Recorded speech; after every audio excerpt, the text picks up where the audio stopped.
Uma das grandes expectativas na economia brasileira em 2024 é se o governo federal vai conseguir cumprir a meta de déficit zero, ou seja, fechar o caixa sem estar no vermelho. Além disso, avanços na implementação da reforma tributária, que foi aprovada no Congresso Nacional depois de 30 anos de discussão, olhos voltados para o Banco Central para acompanhar se vai ser mantida a sequência de reduções da taxa Selic, cotação do dólar, níveis de desemprego, inflação, entre outros pontos que mexem com o bolso do cidadão. Para fazer uma análise do comportamento da economia em 2023 e as perspectivas para 2024, estamos recebendo o professor de economia do IBMEC, Márcio Salvato, que é também economista, professor do curso de economia da faculdade IBMEC e diretor-geral do IBMEC. É a primeira de uma série de entrevistas especiais que eu e Kátia Pereira vamos fazer a partir de hoje no Jornal da Itatiaia até a próxima semana, com balanços nos mais variados setores, além da economia. Tem avaliação do governo Lula, avaliação do governo Zema, política, obras, combate à violência, política externa, eleições municipais, entre outros temas. Professor Márcio Salvato, bom dia, obrigada pela presença aqui no Jornal da Itatiaia. O olhar do senhor em relação a 2023... no aspecto da economia, ele é positivo, negativo? Que balanço que o senhor faz? Bom dia. Realmente foi um ano que tínhamos grandes desafios, uma meta importante aí para voltar a ter crescimento.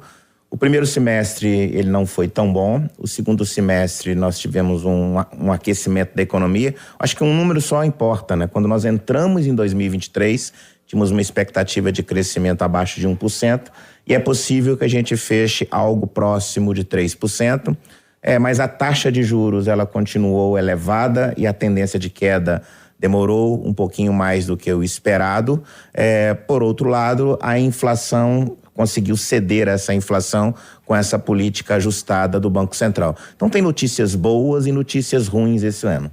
Professor, o presidente Lula, naquela live de terça-feira, conversa com o presidente, uma das últimas aí que ele fez com a primeira-dama Janja, ele disse que nenhum economista e nenhum cientista político poderia esperar que o Brasil estivesse num momento tão promissor. Essa é a perspectiva do senhor também, como economista? Eu acho que demos sinais de melhorias durante o ano, isso é verdade. Por outro lado, estamos gerando um custo para o próximo ano que é bem perigoso com respeito, inclusive do que se vem falando a respeito de que não se mexe nos gastos, o que mexe é a geração de receita para cumprir uma meta arrojada de gasto público elevado. E isso essa conta chega no médio e longo prazo. Então é uma política que visa muito o curto prazo e daqui a pouco essa conta vai chegar. Ô professor Márcio Salvato, a gente citou no início aqui vários segmentos da economia, mas tem algum deles que é o fio condutor, que ele é o principal que o governo deve estar preocupado, porque é dele que vão surgir as consequências positivas ou negativas para a economia? É redução de custos, é déficit zero, é a inflação, é a taxa de juros? Acho que a gente tem alguns problemas que vão vir para 2024 que a gente vem falando pouco sobre isso. Até então a gente tinha uma queda de braço importante aí com o Banco Central e a própria condução de política fiscal. Isso não estava alinhado. Então, enquanto o Banco Central estava preocupado em conter a inflação e, portanto, mantendo uma taxa de juros elevada, e veja bem que essa política surtiu efeito, porque a gente está fechando 2023 com a inflação bem próxima do teto da meta. Então, essa meta está sendo cumprida pelo Banco Central, a despeito de uma política fiscal bem solta, uma política fiscal onde nós tínhamos um gasto público sempre projetando em aumento e, para isso, sempre discutindo quais são novas formas de atrair impostos e colocar no caixa do governo para financiar isso. O que acontece em 2024? Nós teremos uma substituição do presidente do Banco Central, indicação que vai vir do presidente da República e também de novos diretores. E aí vem um grande problema. Nós vamos continuar preocupando com a inflação ou isso vai deixar de ser foco? Se isso tivermos com o problema de, ao invés da política fiscal se alinhar à política monetária, você fizer o contrário, o Banco Central ele relaxar as suas hipóteses, então, na verdade, 2024 vai ser problemático, porque nem a política fiscal, o déficit zero que é o prometido, vai ser cumprido, é o que já se espera, já se fala, e inclusive estão só discutindo como fazer com que nós geremos novas formas de tributação para encher o caixa do governo, e nem a política monetária, ou seja, se a gente afrouxar mais a política monetária do que o necessário, a inflação pode retornar. Então, existem grandes riscos para o início já de 2024, lembrando que o Banco Central, nós teremos novas indicações de nomes para aqueles que vão conduzir essa política monetária. Professor, agora também, ainda olhando para 2024, quando a gente fala de taxa de desemprego, que observação que o senhor faz, né? Levando em consideração as últimas, e também combustíveis, que é outro assunto bastante popular que preocupa, assim, tem uma abrangência enorme, né? A gente já mexeu na política da Petrobras, então a gente vê hoje um alinhamento de preços da Petrobras que não acompanha o alinhamento de preços internacionais, embora ainda seja algum caixa preta um pouquinho de como que isso é conduzido, mas há uma tentativa realmente de segurar esses preços e desalinhar em relação a preços internacionais. Por outro lado, você tem choques externos que eram muito graves e pressionaram o preço de combustíveis para cima, que nós possivelmente não iremos ver tão fortemente em 2024 comparado com 2023, né? Parece que essa inflação que vinha de commodities não vai ser tão forte quanto veio em 2023. Então isso pode ser um sossego em relação a todas as projeções que a gente tinha até anteriormente. Então isso haverá uma melhora. Por outro lado, a gente vai continuar com problemas de pressões de demanda, né?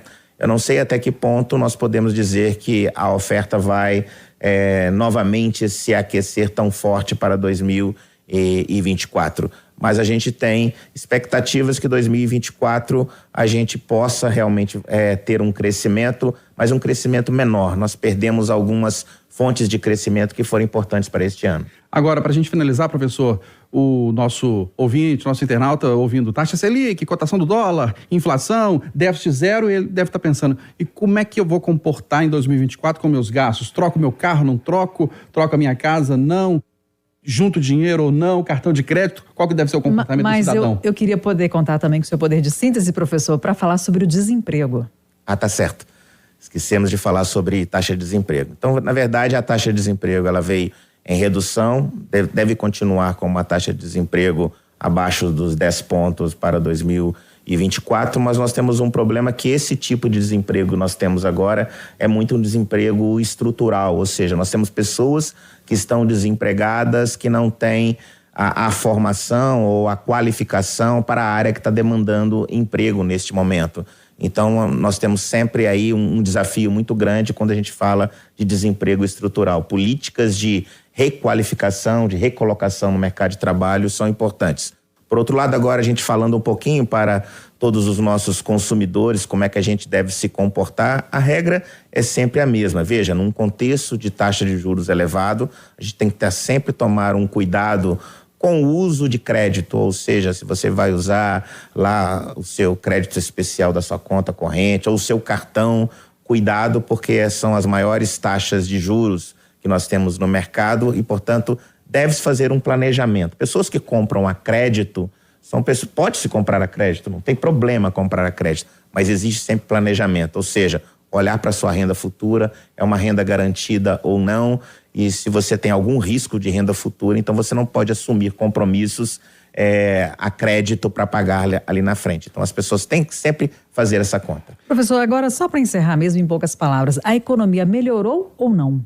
Eu acho que a gente teve um programa importante que veio de... Agora as pessoas elas fizeram uma renegociação de suas dívidas. O Desenrola. O programa Desenrola. Ele é importante para trazer algumas pessoas para o consumo normalmente. Os bancos, eles estavam, a gente chama isso de provisão de devedores devedosos, então para eles faziam sentido entrar, né, nessa estrutura e zerar isso, porque isso é um caixa que não era esperado, já considerava-se que esse dinheiro não iria entrar, mas por outro lado isso gera um problema, essas pessoas não mudam o comportamento das pessoas, assim como a gente tinha sempre uma renegociação de de dívidas agrícolas. As pessoas não pagam e depois sempre tem uma renegociação, ela é perdoada. Toda vez que você perdoa uma dívida, você dá um incentivo para que as pessoas façam de novo. Então, isso exige que o programa seja feito toda vez e isso impacta a situação do devedor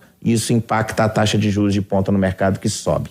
Esse é um problema. Nós conversamos aqui no Jornal da Itatiaia com o diretor-geral da Faculdade BMEC, economista, professor de economia, Márcio Salvato. Professor Salvato, obrigado pela sua presença.